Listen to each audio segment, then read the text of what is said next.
Hi guys! Ayan, mag-i-spray po kami ngayon ng para sa kuhol.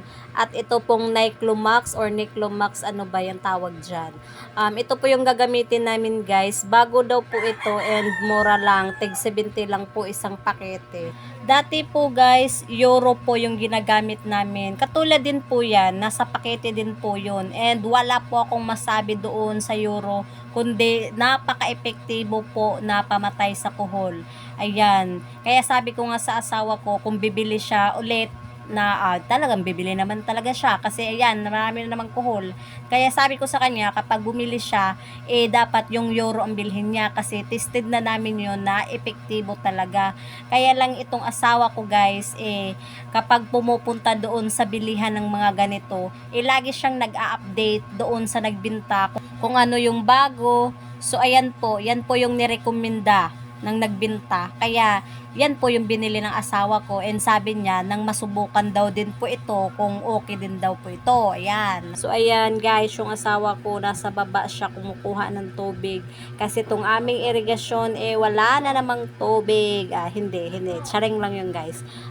Kasi itong irigasyon namin guys, yung patubig, naka-schedule na naman doon sa ibang area. Kasi dito sa amin, tapos na. Sa 10 na naman ata ang balik nun.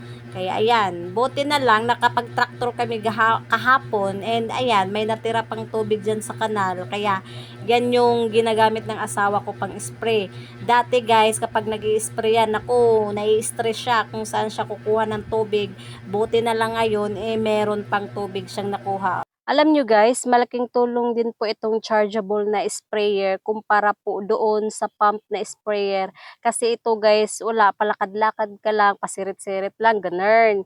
Hindi tulad doon sa pump na sprayer na, sasakit din ang balikat mo, kakapump, ganyan. So, iba na talaga guys ang nagagawa ngayon ng mga bagong teknolohiya.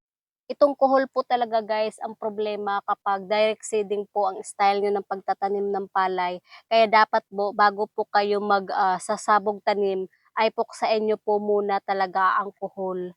Ayan.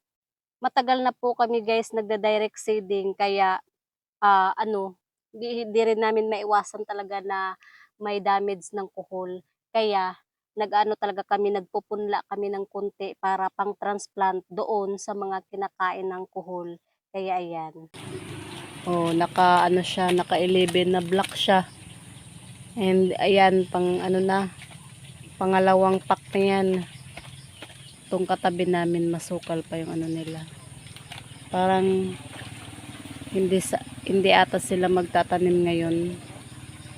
Mabuti sana guys kung magtanim sila kasi pag hindi sila nagtanim, dyan po mamamahay yung daga. Good morning! Good morning guys! So ayan guys, natapos na po ang pag-spray sa kuhol and naka-anim na pack po kami sa aming area. So yun lang po and thank you for watching guys. Hanggang sa muli, babush!